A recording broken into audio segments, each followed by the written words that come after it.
Alright, so this is my spoiler discussion for the entire first season of Stranger Things. I'm going to start off with the characters and what I thought about them. We have our four main boys, which is kind of like our three main boys because unfortunately Will ends up disappearing, at least in the first episode. So we have, and I'm kind of looking at all the names because I'm terrible with names, even though my girlfriend and I had to have watched this entire series within the span of like 3 or 4 days, and I really need it padded out for me because I suck at names. So I'm gonna be like reading them off. But we have Mike, Lucas, and Dustin as our three main main characters, and then of course we have Elle as our gonna fourth main child character. And I liked all of them. I thought they all fit. I mentioned this in my spoiler free review for the boys at least. Um, I thought it was well done in general, but I just appreciated the added fact that they were super nerdy kids, like they were playing D&D and stuff like that. So didn't really change anything in the story. It just allowed them to drop random lines where I was like, "Oh, Ninja Turtles" or X-Men and stuff like that, and I just appreciated that. So I thought it was pretty cool. But I liked all their characters. I thought they each had good different personalities. Where we had Mike, who eventually ends up having feelings for 11, and I think that was fairly obvious. And then we have Lucas, who was the super practical one. For the most part, he was like, he was somewhat practical, but somewhat in denial. Like he didn't really believe that 11 could do anything. And Dustin was kind of in the same camp as him. He just wasn't as vocal about it. So Dustin kind of stayed very central, while Mike and Lucas kind of ended up on either side of sort of this argument. So it kind of went down the line, and that led to certain arguments and stuff. But I really enjoyed all their characters. I thought they all did really good jobs.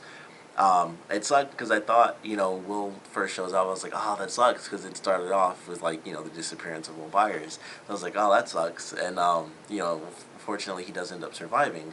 And I'm excited to see what they do with him, because pretty much every character that was in this, outside of Will and Karen, really, everyone had multiple scenes. Like, they all had, kind of standout moments.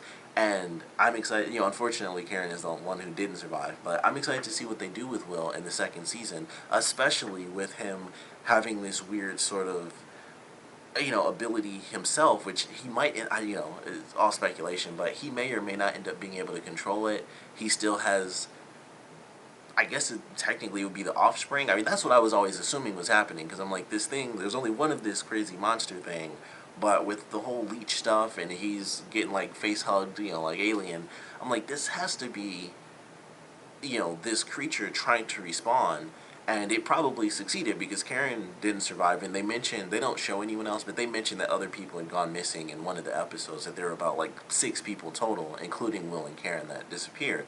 So I would have to assume season 2 there are going to be multiple creatures, or at least a new creature, because the way they make it seem is that 11 destroyed it, but at the same time they have the ending scene with Hopper where he puts the food in like the basket or into the little box, and he puts some Eggos on top, which is pretty funny that just Eggo is getting a lot of promotion in this. But I thought it was interesting, so I don't know if that's how they're going to do it. I mean, considering 11 was the only one that could stop them, maybe Will could develop powers, and that would allow them to combat more than just one of these creatures, and then 11 could also be getting more power or whatever in this alternate dimension. So, like I said, of course, all speculation. We'll have to see what happens, but I love that final scene with him. That was really cool, because I was like, of course, as popular as it is, with it going into a second season, I could tell. I was like, all right, well, she disappeared, but I knew that they would have something where 11 could possibly come back in the second season, and they show that off, and it's still a mystery in itself, that little cliffhanger, like, is there, because the first thing I thought was, all right, he's putting it in a box, so is it, like, is there something going on with the box where they made it so that it could send stuff through, or did they find another gate, maybe, or something like that? Maybe the gate, maybe that's where the tree was. I didn't even consider that. But maybe that's where that tree was, and they cut the tree down, and they just put this on top of it, and so it, like, the gate can open up, and, from the bottom of the box or something. I didn't even consider that when I was watching. I was like, there's a box in the forest, and somehow it gets to them. But maybe that's what that was, and I wasn't seeing, like, the tree stump or something. I'm not sure. But them coming back seems interesting, and then what they did with Will at the end, where he coughed up a bug, which was also super gross, and he's standing at the thing. I loved how they did that scene. It also reminded me of the remake of Nightmare on Elm Street, because they had a scene like that in the trailer where the girl wakes up and she's in like the crazy world and then she wakes up. I like that scene, and he like teleports to the upside down for a split second and then he comes back, and I was like, I like that. That should be really cool. If he somehow gains control of it, I think that would be cool. Even if he doesn't, which I assume he wouldn't, even if, when it starts season 2, he probably wouldn't have control of it, even if they, have a passage of time. And he'd still be like, all right, I can kind of stop myself, but I can't, forcefully jump over and jump back. So I'm excited to see what they do with that for sure. That was my favorite part of the cliffhanger, because I wasn't expecting that, where he'd still have like this half and half connection to it, where he just poof, he vanishes. And if someone's there, I would assume they would watch him disappear, and maybe if they're holding on to him, they would disappear as well. And if they freaked out and let go, they'd be trapped on the other side until they found a gate, which could be more difficult than they can imagine with, multiple, if there are multiple creatures now in the Upside Down. So I'm very excited to see what they do with that. But I thought all the child actors did really well. I like their characters and how they had their evolution, and like with Lucas feuding with Mike a little bit, and then that ultimately led to Lucas saving them because he was spying on the place, and he was like, oh, that's the same van that was in front of my house, so I have to, warn my friends. And then they make up, and they have a really cool moment where he ends up finally, like, officially trusting Eleven and stuff like that. So that was a really good scene. I like how they did that. We have our teenage characters in, look at the names, Nancy and Jonathan. I like their story. We also had the other guy who I don't see on here in the cast thing, but the rich kind of, he was douchier as it started, and he was like the typical douchey guy, and then he changed, and I was like, all right, I appreciate that. One of the things I liked about the ending is that they didn't just do it where Nancy and Jonathan ended up together. They had like that little scene where they were probably about to kiss, and that's when the other guy showed up. And I was like, I like how they ended, because they do the Christmas thing where she gives Jonathan the new camera, and then she goes and sits with her boyfriend. I was like, okay, I kind of like that. They can still all be cool, and Jonathan and the other guy, they kind of made up, and the guy's like, I screwed up. I actually do care about Nancy. It wasn't just about sleeping with her and stuff, which is how it did really seem in the beginning. Like, he was just that guy, like from most movies where he's the wrong guy, and then Jonathan would be the right guy. So I actually liked all of them. Jonathan, the actor, Charlie Heaton, if that's how you pronounce his last name, when I first saw him, it was so funny, because I'm like, he looks like a young version of the dude from Terminator 2 to me. And I was like, that is so weird. Like, he looked just like him to me. Like, if that guy grew up, even as the adult version, because I know what he looks like as an adult. I don't know. I can't think of the actor's name, but the guy who played John Connor in Terminator 2, I've seen him as an adult, and I swear Charlie Heaton looks just like him, and that was the funniest thing to me. I'm like, that looks like the dude from Terminator 2, just as, him in his 20s or something. So that was funny to me when I saw it. And his picture on here is hilarious, because he looks like he's in a vampire movie. If you look up the cast for Stranger Things, it is so funny. Like, he seriously looks like he's wearing, like, just an all-black outfit, and just the way his face looks, it's like he's in a vampire movie. It's the funniest picture I've ever seen on Google for a cast. Outside of something I watched in, like, Russian Google put, like, Kevin Hart for a picture of Star Wars, which is the funniest thing. It was super racist, but it was hilarious. But I like the character. I like the teenage characters. I thought they were cool. Of course, hated the a-hole friends who were 100% a-holes, the whole way through. So I didn't like them. But I like the actors. I thought the teenage stuff went well. And then, of course, finally, as we get closer to the end, Nancy and Jonathan end up meeting, and it's like, oh, you saw this monster, and he realizes his mom isn't crazy, and so he, starts to believe his mother. And then Hopper finds out all this crazy stuff is going on as he sneaks into the labs and all this craziness. So I liked how everyone was slowly finding out different elements and stuff like that, and then eventually they all came together. And I thought that was cool. I really enjoyed that. We got a little bit of info on Hopper, and the adults I thought were cool too. Hopper was the tough guy, and my girlfriend was saying closer to the end of the series, because he was just helping out all these kids who were just freaking out, and he's helping his mother who lost her child, and he has that connection where he lost his daughter. And it was funny, she was like, he just needs to go ahead and adopt all these kids now, because he was kind of just being a fatherly figure, and he was kind of like the tough love guy. Like, when there was a moment where I think it was when he was going to go to the labs, and Jonathan was like, let me come with you, and he was like, your mom needs you here, or it may have been like, way later on, and he was always like the tough love thing. He was always like grabbing people on the shoulder and stuff like that. But it was like, you know, tough love.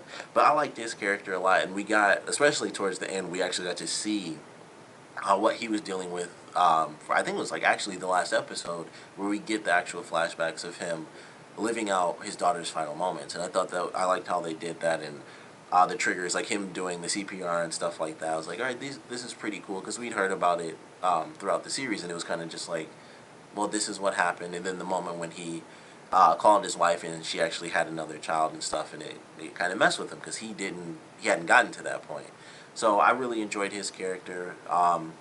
Joyce, I thought was a really good character. Winona Ryder, I think, did a great job. Like her, and I mentioned this in the spoiler-free review.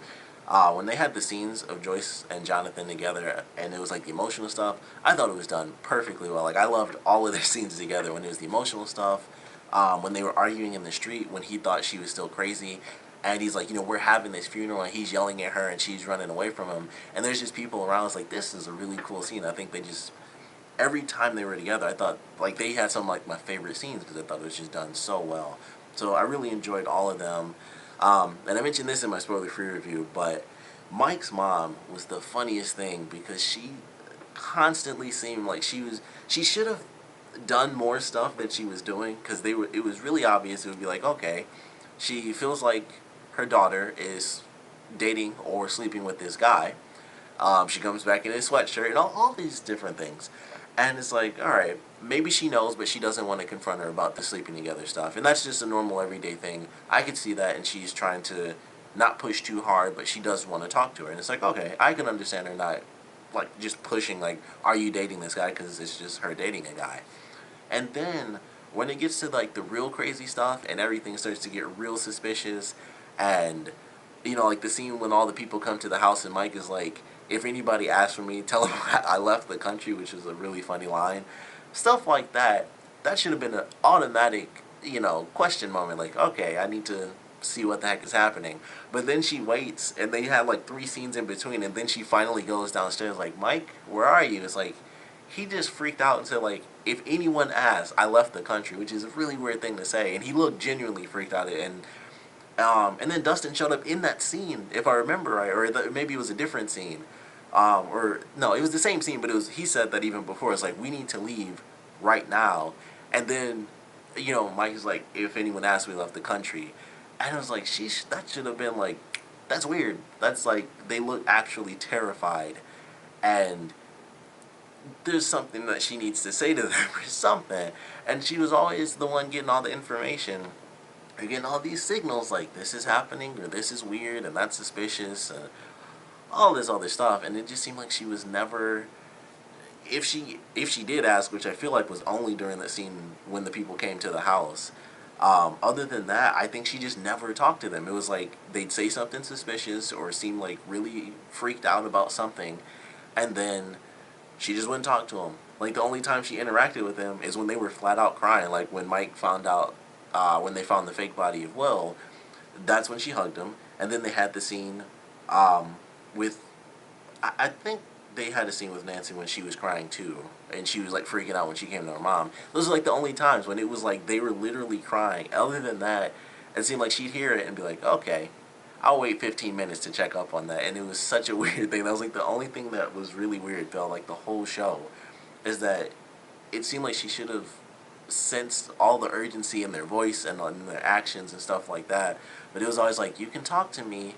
And then she would just never really try to talk to them when they're clearly freaking out and a bunch of weird stuff is happening. The dad was hilarious because he was clearly just nothing in the show. I thought it was so funny how they used him. And he's just like, no, it's the government. They're fine. And when he got in trouble in the first, I think it was the first episode or second, and he's just like, what did I do? And it was just a bunch of silly stuff. So I like how they did the dad because he was clearly meant to just be the absent parent who's there, but literally is like, it's like he was invisible half the time, and it was just so funny when he showed up because he'd just be like, whatever, and it was just so funny how they used him. But I liked all the actors. I like how they kind of played the story, and we have this monster that's taking people, and when they first do it, when Will disappears, it's really weird. It's like something's happening. There's this creature out in the woods. You know, what in the world is going on? And then when they have it with Karen, that's when we find out that it's actually like an alternate reality, because they show her. It's I thought, of course, like, oh, she died. They had Jonathan, taking the pervy pictures and stuff, and then she vanishes, and then they have the next episode when they show her and she's like screaming, but she was in the pool, and I noticed that, like, oh, she's in the same area, so it's an alternate dimension, and this creature jumps back and forth, and that I thought was really cool, because I just assumed there was this crazy creature that could go into hiding and it would just eat people, and then we find out it can jump through dimensions, and I love the visuals for the Upside Down. I thought it was really cool, and everything's just dark and grimy, and there's like just it's like Fallout a little bit. Like, they're just particles always falling down, and they mention that it's toxic and stuff like that. At least extended exposure. So I thought it was cool. Visually, I thought it looked great, and it's just like, just I don't even know how to explain it. It was almost like symbiotes from Spider-Man, just stranded all over the place. Everything looked weird, but I love the way they did it. I thought it was really fun. Um, Kind of the adventure of these characters either interacting with this creature or finding out what it truly is when everyone kind of came together and talked with Eleven and stuff. And I loved it. I thought it was really cool. It was a really fun first season. I am very excited for this second season. I think this is really done well. I love the 80s aesthetic of it, where it's just it's just a fun way to bit of nostalgia, really, especially if you watch old movies like E.T. and Goonies and stuff like that. And it just worked really well. I really enjoyed it. I thought it was just, outside of the mom, I felt like everything kind of went perfectly. It made a ton of sense. I liked, the interaction between the boys and stuff, and like Lucas being the one who was really skeptical the whole time, and calling Eleven a freak pretty much the entire time until they get to the end, and they have that reunion moment, which is very sweet between them, and Lucas finally bonds with Eleven, and she bonds with him, and then Lucas and Mike make up and stuff, and it was a nice moment. I thought that was really cool, and a bunch of funny stuff, all the cool nerdy references, and Star Wars, and the Lando stuff. So I really enjoyed this first season.